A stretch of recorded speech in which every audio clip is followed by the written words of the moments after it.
नेहरू जी को भी समस्या का पता था, लेकिन समाधान की तत्परता नजर नहीं आई। दोस्तों, मेरा नाम है कुमकुम बिनवाल। हमारे प्रधानमंत्री के अंदर ना देश के पहले प्रधानमंत्री नेहरू को लेकर एक खास तरह का फोबिया है।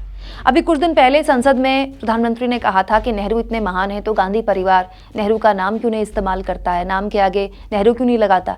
अब एक बार फिर मोदी जी को नेहरू याद आ गए।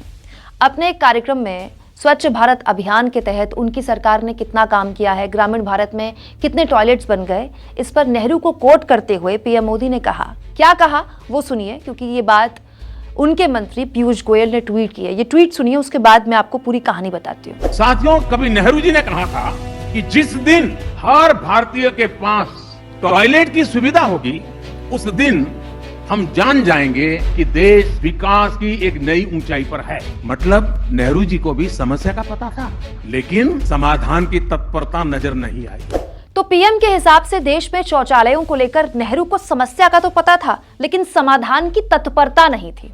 ऐसा कहकर मोदी जी के कहने का मतलब ये है कि जो समाधान की तत्परता उनके पास है वो नेहरू के पास भी नहीं थी। तो क्या वाकई ऐसा है दोस्तों? नेहरू देश के पहले प्रधानमंत्री बने कब? 1947 में, जब देश बिल्कुल नया नया आजाद हुआ। विभाजन के जख्म झेलते नए नए आजाद हुए भारत में गरीबी, मुफलिसी, भयानक भुखमरी बहुत भीषण समस्या थी। देश की एक बहुत बड़ी आबादी के पास न रहने को पक्का घर था, न पेट भर खाना। तो क्या उस वक्त देश के पहले प्रधानमंत्री की प्राथमिकता वाकई शौचालय होगी? फिर भी इन मुश्किल हालातों में नेहरू ने आधुनिक भारत की बुनियाद रखी। उन्होंने पंचवर्षीय योजना के तहत हर 5 साल के लिए भारत के विकास का एजेंडा रखा। नेहरू ने भारत को एक वेलफेयर स्टेट बनाया, जिसके केंद्र में कौन होगा? गरीब होगा, जिसके लिए हर साल एक बजट तैयार किया जाएगा। वो परंपरा शुरू की और आज भी भारत के हर प्रधानमंत्री, चाहे वो किसी भी दल के हों, उनकी जोर आजमाइश होती है भारत को एक वेलफेयर स्टेट के तौर पर आगे बढ़ाने की, ये बताने की कि वो कितने बड़े गरीब हितैषी हैं। पानी और बिजली की जरूरत पूरा करने के लिए 1963 में भाखड़ा डैम भारत को सौंपा। नेहरू की ही सोच थी वो। इसके जरिए उत्तर भारत के किसानों को उन्नति मिली। दोस्तों, आज भारत दुनिया का सबसे बड़ा सॉफ्टवेयर एक्सपोर्टर है। उसके पीछे नेहरू की सोच है, जिन्होंने सबसे पहले आईआईटी की बुनियाद रखी। खड़गपुर में देश का पहला आईआईटी आजादी के मात्र 3 साल बाद खड़ा कर दिया गया, केवल 3 साल के अंदर। दुनिया में आज भारत का इसरो स्पेस टेक्नोलॉजी में डंका बजा रहा है। उसके पीछे किसकी सोच है? नेहरू की। नेहरू ने इसरो की बुनियाद रखी। यह नेहरू का ही विजन था कि भारत साइंटिफिक विजन के साथ आगे बढ़ेगा। इसलिए council of scientific and industrial research जैसे तमाम रिसर्च संस्थान खड़े कर दिए गए।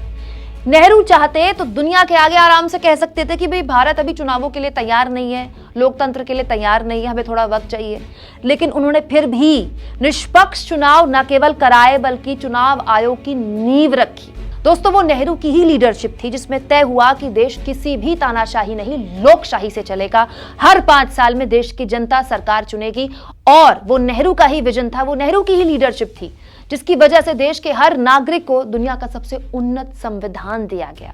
वो संविधान जो हमारा गौरव है। दोस्तों, आज भारत की विदेश नीति पर तो बहुत बातें होती है ना, लेकिन उसकी बुनियाद किसने रखी थी? वो नेहरू की ही देन थी, जो उस दौर में भी दुनिया के तमाम बड़े सेंटर पॉइंट से अपने आप को अलग रखती है।